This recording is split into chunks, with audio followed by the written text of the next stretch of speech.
बात यह है कि फिलहाल 8वें वेतन आयोग संगीत को लेकर जो भी आंकड़े और कैलकुलेशन सामने आ रहे हैं वह सभी अनुमान पर आधारित है। केंद्र सरकार द्वारा गठित 8वें वेतन आयोग कर्मचारियों, पेंशनर्स और अन्य सभी पक्षों से चर्चा करने के बाद ही अंतिम फिटमेंट फैक्टर और वेतन बढ़ोतरी पर फैसला करेगा। तब तक कर्मचारियों को आधिकारिक घोषणा का इंतजार करना होगा। आपके मोबाइल पर तुरंत आएगी ब्रेकिंग न्यूज़। स्क्रीन पर सबसे पहले दिखेगी बड़ी खबर। देश दुनिया की हर खबर एक जगह। अब आपके मोबाइल पर तुरंत फटाफट इंस्टॉल कीजिए एन नेशन ऐप और रखिए खुद को अपडेट। आयोग में फिटमेंट फैक्टर 1.83 संगीत से लेकर 2.46 के बीच हो सकता है। संगीत इसी आधार पर सैलरी और पेंशन में बढ़ोतरी तय है। इन रिपोर्ट्स के मुताबिक कुल मिलाकर प्रभावी वेतन वृद्धि से संगीत लेकर 34% तक हो सकती है, जबकि कुछ स्थितियों में बढ़ोतरी संगीत इससे ज़्यादा भी दिख सकती है। अगर इसे आसान भाषा में समझे तो 3 तरह के अनुमान सामने आते हैं। पहले को बेस केस कहा जा रहा है।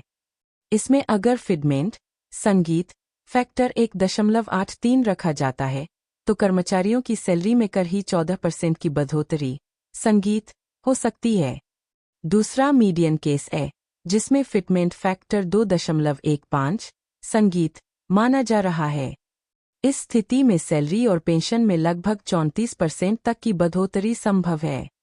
तीसरा है अपर केस। अगर आयोग फिटमेंट फैक्टर 2.46 रखने की सिफारिश करता है तो सैलरी में 54% तक की संगीत बढ़ोतरी हो सकती है। इसी वजह से कर्मचारियों और पेंशनर्स को अच्छी बढ़ोतरी की उम्मीद है। अब सवाल उठता है कि यह कैलकुलेशन आखिर कैसे होता है। मान लीजिए किसी कर्मचारी का मौजूदा मूल वेतन 00 है और फिटमेंट फैक्टर 1.8 तय होता है, तो नए वेतन के संगीत लिए 00 को 18 से गुना किया जाएगा, यानी नया मूल वेतन 36,000 रुपये हो सकता है। हालांकि जब नया वेतन लागू होता है तो महंगाई भत्ता यानी डीए आमतौर पर 0 हो जाता है। इसीलिए वास्तविक बढ़ोतरी उतनी ज़्यादा नहीं दिखती है जितनी कागज़ पर नज़र संगीत आती है। हालांकि सरकार यह साफ कर चुकी है कि डीए को मूल वेतन में मर्ज नहीं किया जाएगा। इससे पहले 7वें वेतन आयोग में 2.57 का फिटमेंट फैक्टर तय किया गया था। इसके चलते साल 2016 में न्यूनतम मूल वेतन संगीत 7,000 रुपये से बढ़कर 18,000 रुपये हो गया था। लेकिन उस समय डीए 0 हो जाने की वजह से कर्मचारियों को वास्तविक फ़ायदा अपेक्षा से कम मिला था। सबसे ज़रूरी